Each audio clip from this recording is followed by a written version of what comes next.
दानी था, इतना यज्ञेश्वरी था, उनने कि ये तो बड़ा अनर्थ हो जाएगा। तो एक ब्राह्मण भेजा। फिर ब्राह्मण ने कहा कि मुझे इस बेटी की भी जरूरत है और इस बेटे की भी जरूरत है। काम मेरा ये है कि बेटी गंगाजल भर के लाएंगी रोज, और गंगाजल लाने के बाद में और पूजा पाठ के लिए थाली तैयार करेंगे, और बेटा ये है कि बगिया से पुष्प तोड़ के लाएगा। तो वो होता ये है कि ये काम प्रक्रिया से उनको 40 बार सोना दे दिया। अब राजा हरिश्चंद्र रह गए तो कालू भंगी आता है उसके लिए डोम। हाँ, जो अब मरघटों पे रहते थे पहले, वो आता है, वो राजा हरिश्चंद्र का सौदा करता है और काम बताता है कि सुन माँ, जितनी जो है लाशें आएंगी उससे कर टका लेना है, यानी 1 रुपया लेना है, बिना रुपए के तुझे अलाउ नहीं करना, और मेरे घर पे पानी पहुंचाना है, गंगा जल पहुंचाना है। अब सब राजा भी चले गए, वो भी चले गए, अपनी अपनी कार्यशैली होने लगी। तब भी नहीं वो भंग कर पाए राजा के जो है वचन को, ये यज्ञ को नहीं भंग कर पाए। फिर उन्होंने रूप धारण किया कि भाई ऐसा किया जाए कि इसे भूखा मारा जाए, भूख से टूट सकता है। तो जैसे ही भोजन बनावे, बच्चा बिच्चाम गई, भूखे हैं हम भाई। अब जो बनावे एक किनका नहीं छोड़े, 60 दिन हो गए कंटिन्यू, राजा ने कुछ नहीं खाया, 60 दिन हो गए, वो सब काट जाए करे। अब होता क्या है कि मुकाबला हो जाता है राजा रानी का गंगा पे।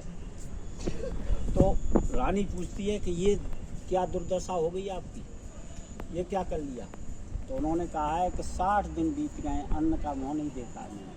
अब तू इतना कर दे, अगर तू को मैं सहारा दे दे मुझे, रानी देने तनक सहारा, जिससे उठ जाए घड़ा हमारा, थोड़ा सा सहारा दे दे तू मुझे, तो ये घड़ा उठ जाएगा। तो रानी ने कही कि आप शूद्र घर पानी भरते, मैं ब्राह्मण के घर पानी भरती हूँ, ये तो बहुत बड़ा पाप हो जाएगा और धोखा होगा।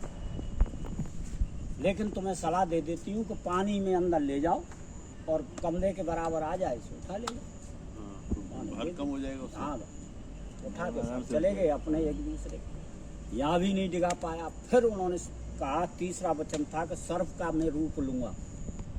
तो जैसे ही रोहित बगिया में जाते हैं और फूल तोड़ते हैं, वो उसे डस लेते हैं, और डसने के बाद जैसे ही नौकों से झाग आने लगता है, और वही जाके रानी तारा को जो है सूचना देते हैं कि किसी का बच्चा जो है बगिया में सर्प ने डस लिया है। रानी उसे जो है ले जाके, अब और तो कुछ नहीं है उसका, कपड़े केवल साड़ी है, तो आधी साड़ी से उसका कफन पहनाती है और रोती बिल्लाती हुई वहीं पहुंचती है जहां राजा हरिश्चंद्र है मरघट पर। रात का समय हो गया, वहां ने आवाज दी, कौन? तो मैं एक दुखियारी हूँ, कि भाई मेरा जो टैक्स है वो अदा करो और बच्चे को लगाओ, बच्चा है या कोई भी है।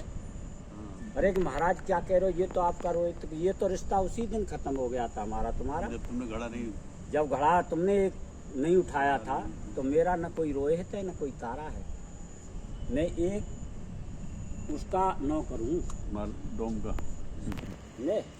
नौकर हूँ उस वाल्मीकि का। आप जो है कर का टका, मेरे पास ऐसा कुछ नहीं है कि भाई ये तो देना पड़ेगा, इसके उपलक्ष्य में कुछ और दे सकती हैं। तो वो आने जो है, आधा तो उसके कफन था, आधा अपना जो है उसे अर्पण कर दिया, बिल्कुल शरीर हो गया नगन। अब उससे जब हो जाता है ये सब कार्यक्रम, तब भी नहीं, जब वो एक तो बच्चा खत्म हो गया, खाना पीना नहीं मिला, तो वो पागल टाइप हो गई। तो उन्होंने गांव में जो है विश्वामित्री जी ने हल्ला कर दिया कि डाहिन आ गई है, बच्चों को उठा रही है। एक आध बच्चा उठा लिया गांव में से उन्होंने। कितनी बड़ी तपस्या देखिए, और कितना बड़ी परीक्षा हो रही है उसकी, तो डाहिन आ गई है। उस बच्चे ने जो है बच्चों को उठा के खा रही है। वो मंदिर में बैठ गई, मंदिर में बैठी तो उसे बुलाया गया, राजा ने बुलाया, तो उसे वाल्मीकि को यानी कंगी को बुलाओ, पहले ज़्यादातर वही करते थे कि एक डायन आई हुई है उसे मारिए आप। कौन की? हरिया, हरिश्चंद्र से हरिया नाम रख दिया था हरिया। हाँ, एक डायन आई हुई है उसे आपको मारना है। वान की आज्ञा महाराज। तलवार लेके जाता है, जैसे ही जो है रानी को देखता है, और उसे तो अपना कर्तव्य निभाना था। उन्होंने जैसे ही कृपाण को खींचा, भगवान ने पीछे से उसका कृपाण पकड़ी कि राजा हरिश्चंद्र, तुझ जैसा दानी और तुझ जैसा जुबान वाला पैदा नहीं होगा। रोहित भी जिंदे हुए और जो है तारा भी मिली और वही राज जो है 3 लोक का राजा बना। बहुत खूब, बहुत अच्छा, बहुत खूबसूरत, बहुत अच्छी कथा है।